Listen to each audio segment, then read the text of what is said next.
चाहिँ गाइस हाम्रो अङ्कल चाहिँ गाडी सजाउँदै हुनुहुन्छ ट्याक्क लाएर नयाँ तिरपाल नयाँ गाडी टक्क लाएर छ्याक्क पार्नु भएको यो हेर्नु न यो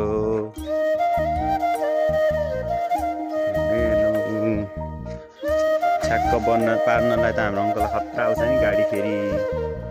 हेर्नु न हेन्सी अङ्कल यहाँ हुनुहुन्छ हाम्रो पाड्दा हाई गरिदिनु पाड्दा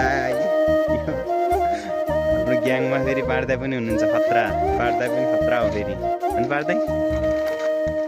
झोरले ग्याङ हो नि त हामी झोरले ग्याङ यो झोरले ग्याङ भन्नु न झोरले ग्याङ यो झोरले ग्याङ अಯ್यो बबाल बनाउनु भएको छ गाडीलाई जे होस् कति दिनुहुन्छ कति दिनुहुन्छ रेट कति दिनुहुन्छ भनिदिनु होला है यो गाडीलाई अनि यो अङ्कलहरूको मेहनतलाई अङ्कल र पाड्दाको होइन झोरले ग्याङ